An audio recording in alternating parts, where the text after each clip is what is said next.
the place for politics. Thanks so much. And as we continue to talk about this, there are over 500 million people all around the world actively using Facebook. 85% of people now use the internet to do their shopping, from online banking and emails to business transactions. Every account needs to have a password. But a whopping 75% of computer users are using the same 123456 code password to protect their information. 75%, and that's a big mistake. Can you believe that? 1, 2, 3, 4, 5, 6. Michael Fertik is CEO of ReputationDefender.com. Michael, good to have you with us. I'm still tripped up thinking in my head that people use the password 1, 2, 3, 4, 5, 6. But we have to come up with all these usernames, create passwords. We think we're protected, but explain to all of us why that isn't enough to really protect us. There are two kinds of hacking that we see in the internet today. One is a kind of active hacking where third parties who are looking for personally identifiable information on social networks or on Twitter or geolocation services are really looking for information like password information, credit card information. And we know about that. We know about WikiLeaks and how that affects governments and different people and celebrities and so forth. We also know how it affects people when sites like Gawker get hacked for their passwords, their user passwords. There's another kind of hacking which is passive hacking, which is actually much more problematic, which is when all the social media sites that we use that we think are free actually start to sell a lot of information about us. And so we are sharing a lot of information, whether it's photos or content about ourselves or what we like or dislike.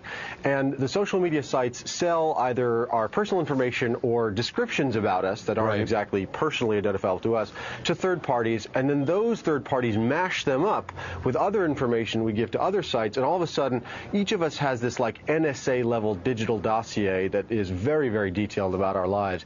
So it's very important that you start to take very proactive control over your password life, over what you do share. And I wouldn't not suggest that any privacy setting on any social network, at any social networking site, really gives you protection from geolocation or for any other kind of probing technology. It's very, very remarkable how specific you can find, how specific the information you can find about individuals.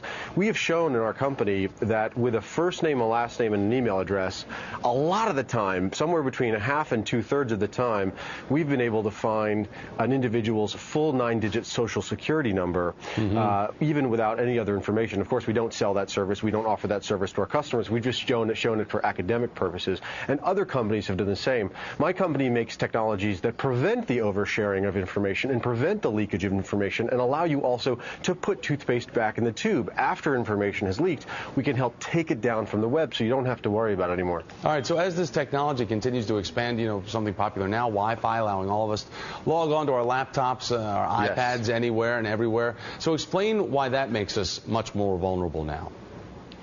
So, in the book 1984, George Orwell imagined a world, a very scary world, where the government had kind of little cameras on every wall that could monitor every part of our lives. And I got to tell you something, the social networking sites, these sites that we think are free, have much more probing information about us, much more probing feelers out to all the different parts of our lives. Whether we're using a browser, we're using a social networking site, we're using a free media site, the business of media companies, there's nothing evil about it, but the business of media companies is finding a lot of information about us and then selling that information to third parties who want to market to you on a one-to-one basis. That's the promise of the internet. So when you think you're using a service that's free, you have to know that you are the product that's being sold. Right. So as more and more of our lives go to more and more devices, to more and more sites, we have to be extra careful about what we're sharing and really imagine that the uses of the data will be not just for advertising, but also for insurance, review purposes, as the Wall Street Journal reported a few weeks ago, for romantic purposes, as we can imagine. Dating sites will have scores for all of us, depending on our eligibility, based on where we eat and what kind of lifestyle choices we make. So you can imagine any number of uses we have when we do research on somebody for our everyday lives, every life transaction, whether it's dating or school or romance or professional life. All of those things are going to be based on data sets that are being collected about us every time we switch on our machines to surf the web and enjoy the web.